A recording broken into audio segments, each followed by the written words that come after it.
the high priest, the priest, was to have compassion on people as they came in, as they would bring maybe their gifts and their offerings, their sacrifices. He would do that ministry. He will take that gift and he will take that offering and offer it on the altar, with compassion towards these people, remembering that he also is a sinner, that he also had transgressed and trespassed God's laws, and he would have had to offer some sacrifices on behalf of his sins.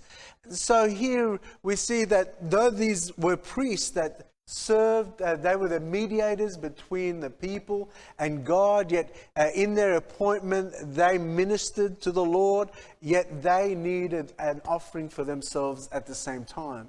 And so here we're looking at the priesthood from the lineage of Levi, yet Jesus is of a better priesthood because he's not from the Levitical lineage. Jesus came from the line of Judah. And so we find he is a different calling, has a different priesthood.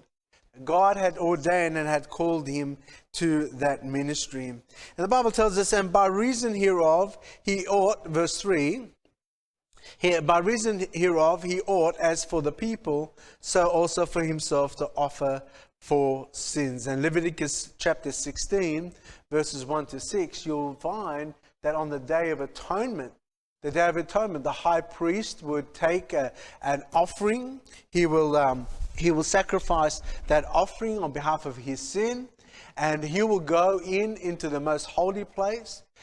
He would have a rope around him, and he will go in there. There's bells at the bottom of his garment, so they hear him. He's still walking in there because nobody was allowed in there. And if he was to go in there without making that atonement, then he would be stricken dead there in the most holy place, and they would have to drag him out, and nobody's allowed to go in there. But he would make that atonement for his sin, and then he would go into the most holy place and offer that blood atonement for the sins of the people. And we look at all of that. That's all a picture. That's all a picture, right? God was using that in type of what the priesthood of Jesus Christ would be like. Not that Jesus needed to make an offering for himself and for his sin, for he was without sin. But he would go in. It was a type of Christ when he would die, that he would lay his blood.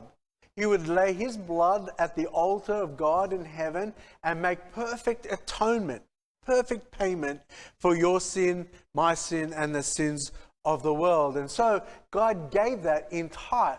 And yet when Jesus comes along, he is more perfect.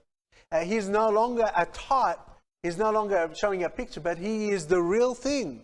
Now, as he goes in and performs that role as our high priest, as we get to it in the next verses to come.